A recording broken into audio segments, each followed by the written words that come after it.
De partisans des Lamuka qui sont descendus dans la rue dans plusieurs villes du pays pour protester contre la proposition des lois Minaku, Sakata et les choix des Ronsard Malonda comme président de la CENI. À Kinshasa, Jean-Pierre Bemba a personnellement marché avec les manifestants, bravant en plusieurs endroits des gaz lacrymogènes. Nous ferons les points sur la situation vécue à Butembo, Kasindi et à Kinshasa. Il s'agit d'un exploit à mettre à l'actif de l'armée. Les forces armées de la République démocratique du Congo ont récupéré une importante base des miliciens Maïma et Mazembe Kabido à Kinyati, dans les sud de Lubero. L'armée déplore cependant la complicité de certains politiciens qui découragent les miliciens à la reddition. Elle les met en garde et les appelle à revenir à la raison. Voilà tout pour les titres, mesdames et messieurs, placez-vous bien pour le détail.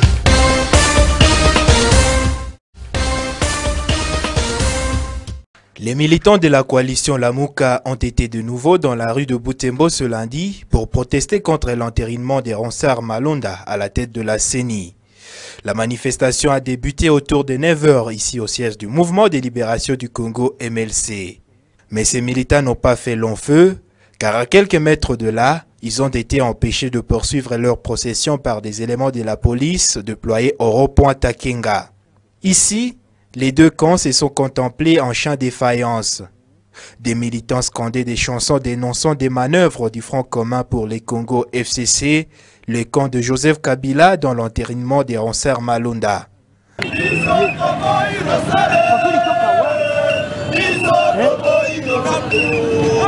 C'est dans cette ambiance fanfare que sera lu le mémorandum de Lamuka. Nous recommandons que la présidente de l'Assemblée nationale, son Excellence Janine Mabunda, de retirer l'entérinement de M. Ronsard Malonda à la tête de la CENI.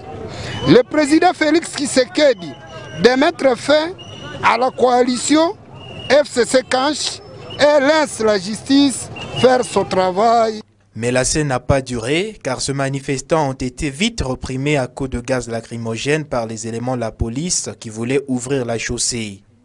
À quelques mètres du lieu, une militante du MLC qui assurait la permanence au siège du parti a été tirée de son bureau et torturée par des policiers, a dénoncé le député provincial Mbenze Yotama, l'un des cadres de la Lamuka Butembo. Que nous sommes en train de constater au même moment.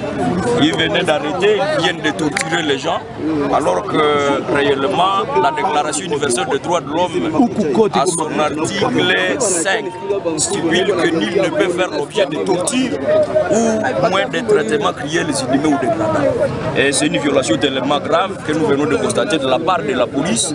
Et il y en avait de ceux qui étaient arrêtés, nous sommes en train d'obtenir leur liberté, aussitôt même qu'ils soient arrêtés. Mais nous sommes là pour constater les dégâts parce que les actions judiciaires vont suivre à l'encontre de ceux qui ont fait ça d'une manière individuelle. Malgré ces incidents au rond-point Takenga, la situation socio-économique est restée calme au centre-ville. Boutiques, magasins, marchés et banques ont ouvert. Mais des policiers ont été déployés dans des carrefours stratégiques de Butembo, tels le rond-point VGH, Soficom et Ntiaponda, pour empêcher toute éventuelle manifestation.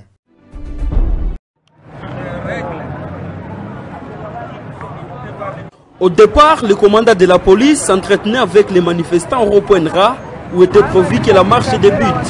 Alors qu'ils s'alignaient pour les go, l'ordre est tombé de la part des forces de l'ordre, leur demanda d'évacuer le lieu. Tous prennent la direction du quartier Boikene, où se trouve le bureau de la CENI Béni. En cours de route, les militaires de la Lamuka du RCD-KML ne partagent plus le même avis, affirmant qu'ils ont été désorientés selon les itinéraires prévus.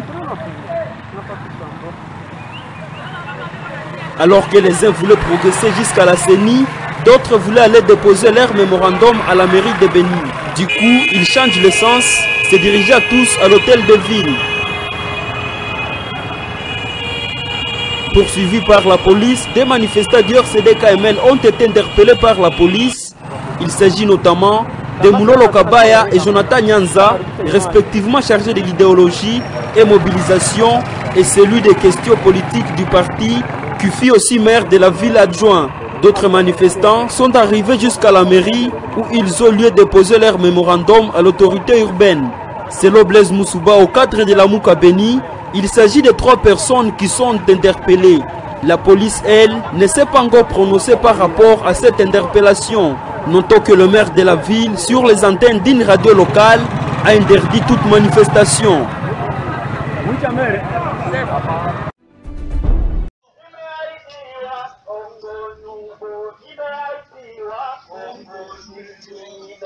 Au poste frontalier des Kassine de Loubiria, en territoire de Beni, des mouvements citoyens, des jeunes patriotes, des groupes de pression et les membres de la coalition Lamouka sont également descendus dans les rues ce lundi 13 juillet. La manifestation est partie du rond-point Wanamaïka, passant par les carrés douaniers pour chuter au bureau du fonctionnaire délégué du gouverneur affecté dans l'entité. Contrairement à d'autres entités du pays, à Kassindi, la manifestation a été encadrée par la police jusqu'au point de chute. Dans leur mémorandum, les manifestants disent non à l'entérinement de Ronsard Malonda à la présidence de la Commission électorale nationale indépendante CENI. Aucun incident n'a été enregistré au cours de la manifestation.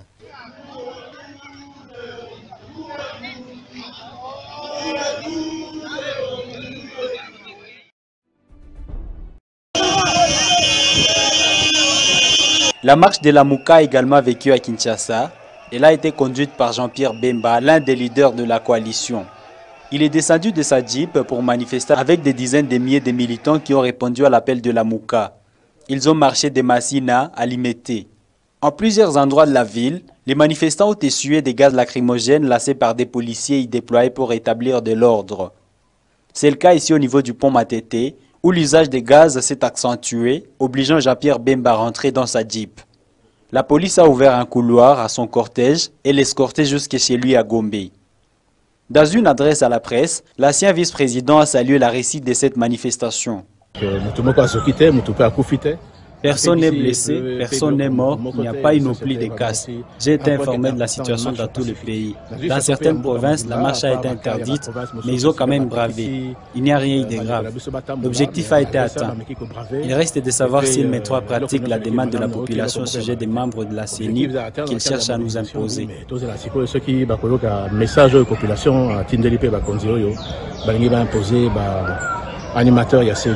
Bemba, Fayulu Katumbi et Mouzito, leader de la Mouka, ont dans un communiqué appelé à des manifestations pour protester contre les propositions de loi Minakou Sakata et les choix de Ronsard Malonda comme président de la CENI.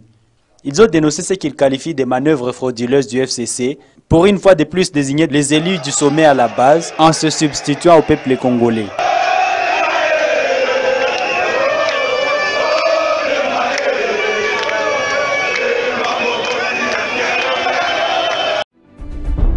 L'armée congolaise annonce avoir conquis un important quartier général de miliciens Maïmaï Mazembe Bidon au sud du territoire de Lubero. Devant la presse ce lundi à Butembo, le porte-parole des opérations Sokola 1 Grand Nord a révélé que cette base était érigée dans le village de Kanyati, un exploit réalisé au terme des denses affrontements de la semaine dernière. Tout en regrettant le cas de morts et de blessés enregistrés dans les deux camps, l'armée appelle ses miliciens à quitter la brousse. Nous ne sommes plus dans cette période où, quand on n'a rien à faire, on trouve normal de créer des mouvements des maïmaï, des mouvements rebelles. Non. Alors, comment quelqu'un qui a la bonne volonté peut essayer de telles actions? Alors, nous avons vu que, non, trop c'est trop. Parfois aussi, la délivrance nécessite aussi la force. Si vous n'acceptez pas le Saint-Esprit, on peut vous forcer d'accepter ça d'une autre manière. Voilà, d'une autre manière, nous avons jugé bon que ce que nous avons fait aujourd'hui, c'est ce qui est plus important pour qu'une fois pour toutes, qu'on cesse d'intimider la population, qu'on cesse d'en parler encore des maïmaï, des mouvements d'autodéfense au moment où l'armée est là. L'armée déplore cependant la complicité de certains politiciens qui découragent les miliciens à la reddition. Elle les met en garde et les appelle à revenir à la raison. Kabidon, qui a régné un maître là-bas, il a fait souffrir la population locale et nos mamans ont été fouettées là-bas. nos enfants et même nos frères. Ce qui est bizarre, dans tout ce qui s'est passé là-bas, il y avait les élus du peuple, du milieu, qui étaient au courant de tout, mais qui ne réagissaient pas. Est-ce qu'ils étaient complices? Est-ce que sont des questions qu'on se pose jusqu'aujourd'hui? Et jusque-là, il y a des blessés qui traînent encore dans des forêts par peur. Je vais à travers le micro pour les demander de rentrer.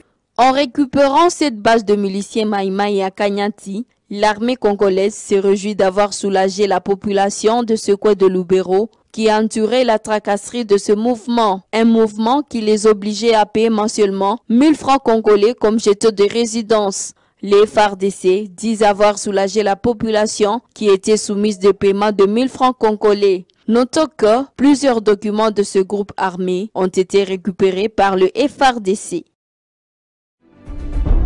Le séjour du chef de l'État congolais Félix-Antoine Tshisekedi en Ouganda l'an dernier, accompagné du gouverneur du Nord Kivu Karli Nzanzu Kasivita et quelques opérateurs économiques de la province, produit déjà ses effets. Le premier fruit qui interviendra incessamment, c'est l'asphaltage de la route Kasindi-Beni d'abord et ensuite Beni-Butembo. Un contrat dans ce sens vient d'être signé à Kinshasa entre le gouvernement congolais et l'entreprise Dot Service Limited qui va exécuter les travaux. Les responsables de cette firme qui séjourne à Goma ont rencontré le gouverneur du Nord Kivu ce samedi 11 juillet 2020. C'était en présence de quelques députés provinciaux. Ces élus du peuple ont remercié l'autorité provinciale pour ce lobbying fait en faveur de la population. Nous sommes en train de féliciter le gouverneur de la province par rapport aux différents lobbying qu'il est en train de mener auprès du chef de l'État. Vous savez que c'est lui, le représentant du chef de l'État en province. Il est en train de se battre pour que certains problèmes dans la province du Nord Kivu puissent trouver la solution. C'est pourquoi nous, comme élus de Béniville et territoire, nous continuons à les féliciter et à l'encourager pour qu'il puisse porter un béni dans son cœur. Parce que hier c'était un problème sécuritaire. Nous sommes partis à Béni, parler avec le commandement Sokola 1. C'était aussi par l'entremise du gouverneur de province. Aujourd'hui, il y a déjà des avancées par rapport aux partenaires, différents partenaires qui vont venir investir dans notre province du Nord Kivu et précisément à Béni. En tout cas, nous, on n'a qu'à se réjouir pour les lobbying qui sont menés à ce niveau par l'autorité numéro 1 de la province du Nord Kivu. Ce qui nous reste, c'est seulement de mobiliser toute la population à soutenir et aussi à encourager les partenaires pour que les projets soient effectifs. Et on est presque rassuré. On est rassuré, je crois, d'ici là. Ils vont descendre sur le terrain. Je crois que certains élus seront là aussi pour le début des travaux. Le gouverneur a salué l'engagement du président de la République, engagement qui vise le bien-être de ses administrés. Dot Service, c'est une entreprise ougandaise qui est spécialisée dans la génie civil. La construction des routes, la construction de hydroélectricité et dans les mines aussi. Oui, il nous a été nécessaire de passer par ici et de rencontrer le gouverneur afin de lui présenter les civilités, étant donné que nous venions de signer un memorandum of understanding, le protocole d'accord avec le gouvernement congolais pour l'asphaltage de la route Kasindi-Beni, éventuellement jusqu'à Butembo. Étant donné que cela se trouve dans la juridiction de son Excellence le gouverneur du Nord Kivu, il a été important pour nous de venir discuter avec lui. Et nous sommes heureux qu'il a disponibilisé de son temps pour nous recevoir. D'après le chronogramme, nous lui avons dit que nous nous sommes convenus à Kinshasa. Dans 45 jours, la partie d'hôte que nous sommes doit mobiliser et faciliter les fonds. Et aussitôt que les fonds sont là, et nous allons retourner à Kinshasa ensemble avec le ministère des Infrastructures.